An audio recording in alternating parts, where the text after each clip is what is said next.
Adelaide వేదికగా India Australia మధ్య జరగబోయే డే నైట్ టెస్ట్ మ్యాచ్ కోసం సన్నద్ధమయ్యే క్రమంలో భాగంగా ఇండియా ప్రైమ్ మినిస్టర్ సెల్వెన్ మధ్య 2 రోజుల ప్రాక్టీస్ మ్యాచ్ ఖరారు చేయడం జరిగింది. అయితే ఈ టెస్ట్ మ్యాచ్ జరగాల్సిన మొదటి రోజు వర్షార్పణం అవ్వగా ఆదివారం రోజున మాత్రం మ్యాచ్ యథావిధిగా కొనసాగింది. ఒకే రోజు మాత్రమే ప్రాక్టీస్ కు దక్కడంతో ఇన్నింగ్స్ ని కేవలం 46 ఓవర్లకే కుదించారు. అయితే దొరికిన ప్రాక్టీస్ ని సరిగ్గా సద్వినియోగం చేసుకున్న టీమిండియా జట్టు ప్రైమ్ మినిస్టర్ సెల్వెన్ పై 6 వికెట్ల తేడాతో విజయం సాధించింది. ఈ మ్యాచ్లో మొదట బ్యాటింగ్ చేసిన ప్రైమ్ మినిస్టర్ సెల్వెన్ జట్టు 240 పరుగుల వద్ద ఆలౌట్ అయింది. ఆ జట్టు ఓపెనర్ సామ్ కాన్స్టాన్స్ ఏకంగా సెంచరీ చేసి అబ్బురపరిచాడు. మిగతా బ్యాట్స్మెన్లలో జాక్ లెటన్ 40 పరుగులు, టైలెండర్ బ్యాట్స్మెన్ హాను జాకబ్స్ 61 పరుగులు చేసి అదరగొట్టడంతో ఆస్ట్రేలియా జట్టు 43.2 ఓవర్ల వద్ద ఆలౌట్ అయ్యి 240 పరుగులు సాధించింది. ఈ మ్యాచ్లో బుమ్రా, అశ్విన్ మినహా మిగతా అందరూ బౌలర్లు కూడా బౌలింగ్ చేశారు. అందరిలోకెల్లా హర్షిత్ రాణా 7కు పైగా సగటుతో పరుగులు సమర్పించుకున్నప్పటికీ వరుస ఓవర్లలో 4 వికెట్లు పడగొట్టి సత్తా చాటాడు. హైయెస్ట్ వికెట్ టేకర్గా నిలిచాడు. మిగిలిన బౌలర్లలో ఆకాష్ దీప్ 2 వికెట్లు, సిరాజ్, ప్రసిద్ధ కృష్ణ, సుందర్, జడేజా 1 వికెట్ దక్కించుకున్నారు. అనంతరం బ్యాటింగ్ ప్రారంభించిన టీమిండియాకు ఓపెనర్లుగా రాహుల్, జైస్వాల్ బరిలోకి దిగారు. ఈ విన్నింగ్ కాంబినేషన్ ని చెడగొట్టకూడదు అనే ఉద్దేశంతో వీరినే ఓపెనర్లుగా కొనసాగించాలని captain Rohit, team management decide అయింది. ఇక ఓపెనర్లుగా బరిలోకి దిగిన జైస్వాల్, రాహుల్ మరోసారి సత్తా చాటారు. ఈ ఇద్దరు మొదటి వికెట్కు 75 పరుగుల భాగస్వామ్యాన్ని జోడించి అదరగొట్టారు.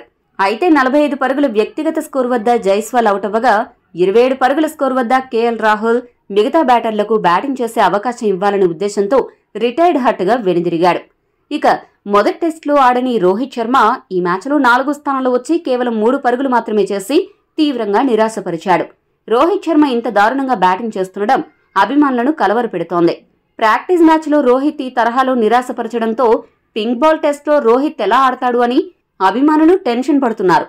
ఇక ఈ మ్యాచ్లో 3వ స్థానంలో వచ్చిన శుభ్మన్ గిల్ యాంకర్ రోల్ పోషిస్తూ అర్ధ సెంచరీకి చేరుకోవడం ఇండియాకు గుడ్ న్యూస్ అనే చెప్పాలి. ఇక 5వ స్థానంలో వచ్చిన నితీష్ రెడ్డి మరోసారి సూపర్ పర్ఫార్మెన్స్ తో అదరగొడుతూ టీ20 మోడ్లో బ్యాటింగ్ చేసి పరుగుల వరద పారించాడు. సరిగ్గా అర్ధ సెంచరీ చేరువవుతున్న తరుణంలో 42 పరుగుల వద్ద అవుట్ అవ్వగా మిగతా వారికి అవకాశం ఇవ్వాలనే ఉద్దేశంతో గిల్ 50 పరుగుల వద్ద రిటైర్డ్ హట్గా పెవిలియన్ చేరాడు. ఆ తర్వాత వచ్చిన జడేజా 31 బంతుల్లో 27 పరుగులు చేసి పర్వాలేదనిపించాడు.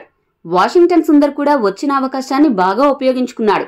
31 బంతుల్లో 37 పరుగులు చేశాడు. అయితే సర్ఫరాజ్ ఖాన్ మాత్రం కేవలం 1 పరుగుకి అవుట్ అయ్యి తన పేలవ ప్రదర్శనను కొనసాగించాడు. ఇప్పట్లో సర్ఫరాజ్ కి తిరిగి జట్టులో స్థానం దక్కడం కష్టంగా మారింది. యువ క్రికెటర్లకు అవకాశం ఇవ్వాలనే ఉద్దేశంతో కోహ్లీ, పంత్ బ్యాటింగ్ కు దిగలేదు. మొత్తంగా ప్రాక్టీస్ మ్యాచ్లో యువ ఆటగాళ్లు అదరగొట్టారు. సీనియర్ ఆస్ట్రేలియా జట్టుకి మేము అన్ని విధాలా సిద్ధమనే సంకేతాలు పంపారు.